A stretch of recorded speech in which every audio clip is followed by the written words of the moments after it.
রিতা, বল। আমি শিওর কোনো না কোনো সময় সবার জীবনে এইরকম একটা ঘটনা ঘটেছে। ধর কোনো একটা বন্ধু এসে বলল, মানে ঘনিষ্ঠ বন্ধু এসে বলল, তোর সম্পর্কে না অমুকে ওই কথা বলেছে, তমুকে না ওই কথা বলেছে।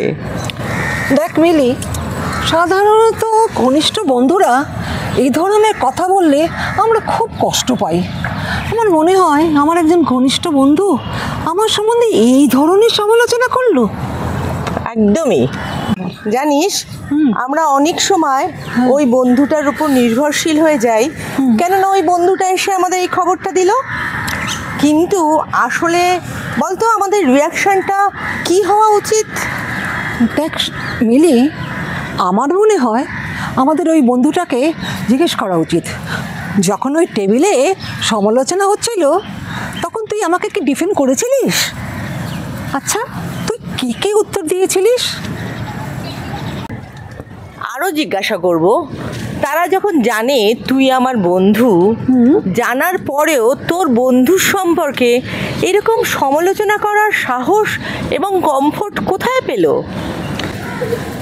আমার মনে হয় একজন মানুষ যখন সমালোচনা করে তখন সে শিওর হয়ে নেয় সে যার সাথে সমালোচনা করছে সে যেন সমমনা হয়। জানিস, সমালোচনা কখনো একা একা করা যায় না। সমালোচনা করতে গেলে দুজনকে পার্টিসিপেট করতে হবে। ঠিকই তো। আরে সীমা, তুই কখন আসলি? এই তো এক্ষুনি এলাম, এসে তোদের সব কথাবার্তা শুনছিলাম। আচ্ছা, তোকে আমি একটা প্রশ্ন করি। ধর, যে বন্ধু তোর সমালোচনায় অংশগ্রহণ করে আর তোর শত্রুর সাথে সম্পর্ক বজায় রাখে, সে কি আদতে তোর সত্যিকারের বন্ধু? হ্যাঁ, সত্যি সেটা একটা প্রশ্ন। আর তাই নেক্সট টাইম যখন কোনো বন্ধু বাইরের সমালোচনা তোকে এসে বলবে, তখন সেই বন্ধুকে 3টে প্রশ্ন করবি, তাহলেই বুঝে যাবি বন্ধুত্বের ইকুয়েশন। ঠিক। আচ্ছা দেখ, অনেক সময় তো এরকমও হয় যে কেউ তোর নামে কোনো কথা বলেনি, কোনো সমালোচনা করেনি, কিন্তু তার যে মনের নোংরা চিন্তাধারাটা সেইটা অন্যের নাম করে তোর সামনে এসে বলে তোকে ছোট করার চেষ্টা করে।